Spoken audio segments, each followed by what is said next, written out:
Okay, it's me again. Welcome back. I've talked about the results, and now we're going to be talking about the other element. We use the term MOOC.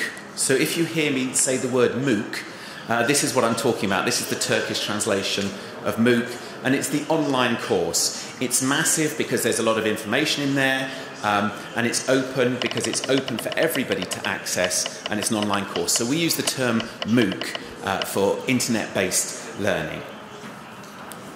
Okay, so within the project, the Erasmus project, there are three outputs to this. There's the research that I've just started talking about, and there's the autism website that Gerardo spoke about earlier.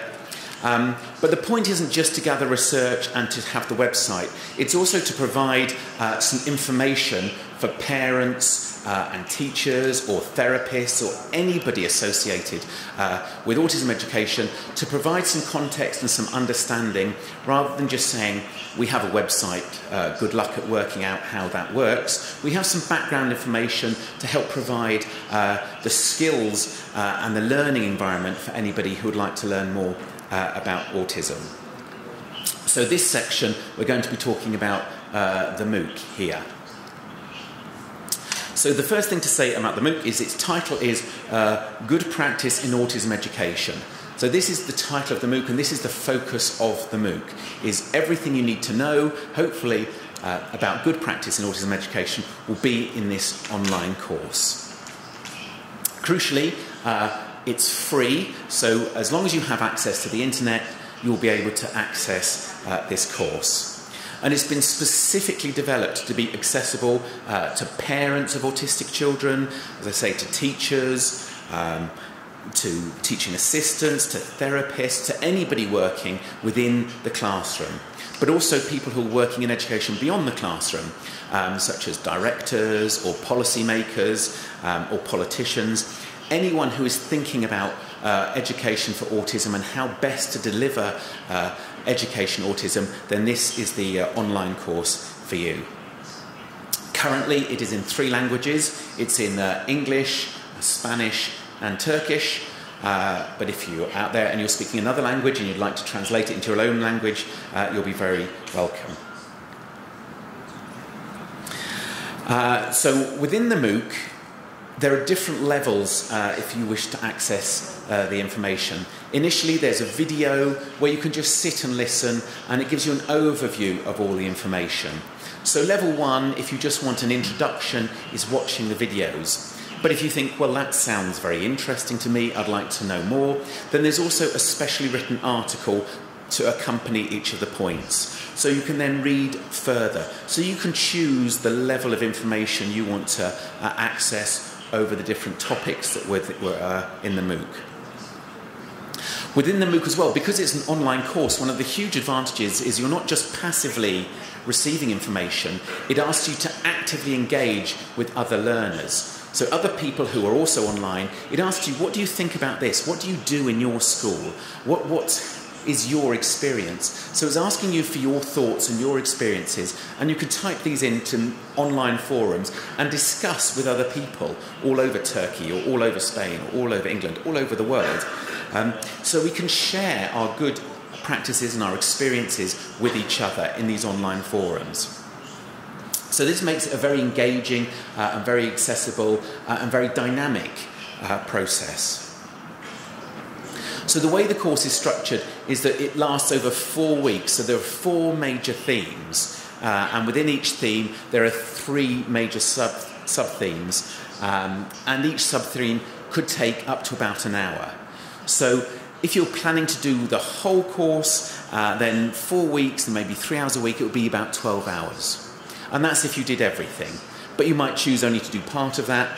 And these are kind of notional weeks, so it's a way of dividing up. If you thought, I'm going to sit down and do the course from the beginning to the end, you could do it all in one day if you wanted to. That might be a little much for one whole day.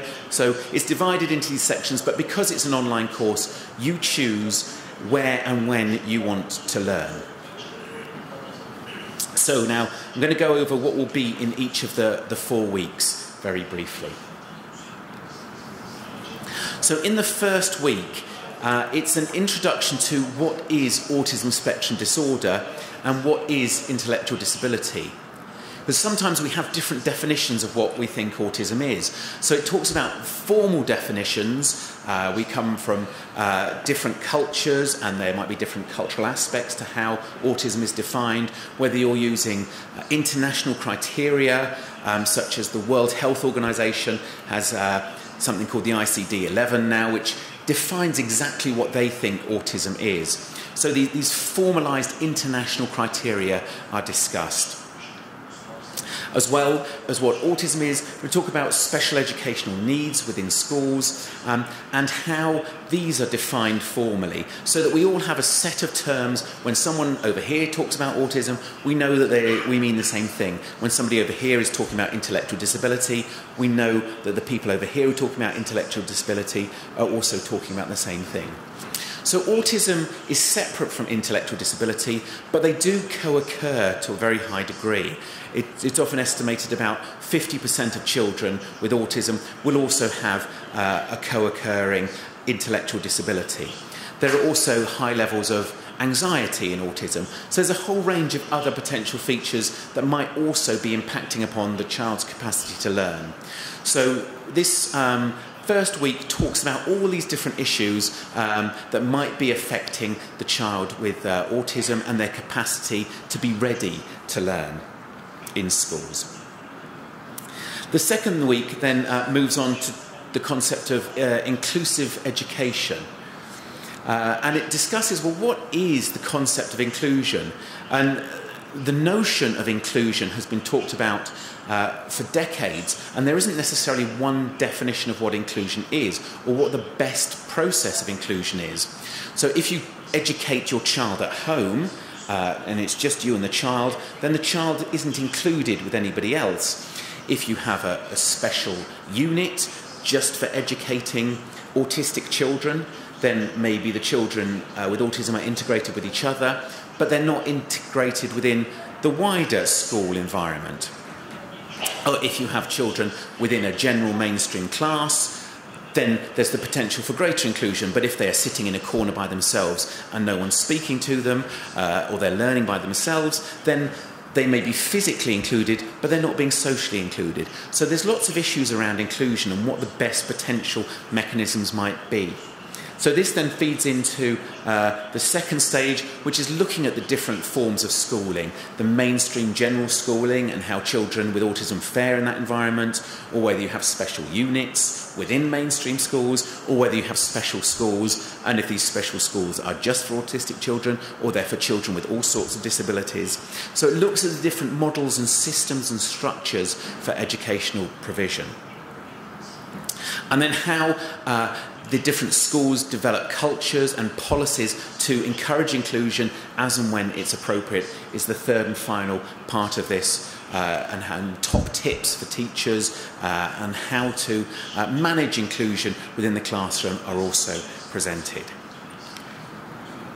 So having looked at autism and looked at the concept of inclusion, the third week then goes on to look at good practice in autism education. So what is good practice is the first question.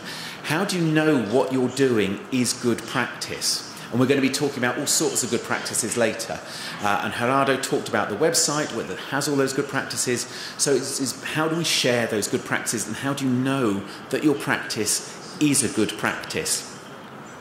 And one of the ways that we know our practices are good is if we have evidence to suggest that they're good. So if we were looking at drug trials, for example, you might give half the sample one drug, half the sample another drug, and you'd see which of the two samples gets better quicker, and then you'd say that is the better treatment. But we don't tend to do that in the classroom. We don't divide the class in half and we give our good practice to half the class, and we don't give our good practice to the other half, and we see if this group of children with the good practice develop better. So we don't tend to have that level of evidence. So what level of evidence do we have? How do we share our evidence with other people? And how do we let other people know what our good practices are? So we give examples of good practice. There's a school-based practice called Teach, which is based around very structured visual learning environments. So we give an example here of the TEACH program and how there's evidence to suggest if you structure the environment and you have a lot of visualization tools to support the child, then you can create a very good learning environment. So we then move on from the kind of general literature to the specific literature in the final week, which explains how good practices work. The good practices that have been collected here, you have good practices, and we should be putting them on the website here that Gerardo was talking about. But if you're thinking, well, I saw Gerardo's presentation, but already I've forgotten how to use the web page, and I certainly will have forgotten by a week's time, then here we have instructions on how to use the web page. So it's all here, and all the information, there are videos showing you what to do, and it's all very clearly explained so that the MOOC is providing an introduction to what autism is, the principles of inclusion, the principles of good practice, and finishing up with this sense of how to learn from other people's good practice and how to share your good practices. And these good practices are then automatically translated through Google so that your good practices will then be shared across the world and the rest of the world who are sharing their good practices with you. So we have an online environment in which everybody can share good practice with everybody else. So the MOOC is going to be available, and the web addresses are here in Turkish, also in English and Spanish. More information is available here. And the MOOCs are going to start in September. So this week business, so everyone can start at the same time so that we can start talking to each other. But you can register now, so you can sign up now and you can get any information that's coming up. So that's the important web address. As I say, if you go there now, you can sign up for the Good Practice in Autism. And I'm going to finish now, and Mehmet, is he here? Is going to talk about the Turkish version specifically for that. So thank you very much.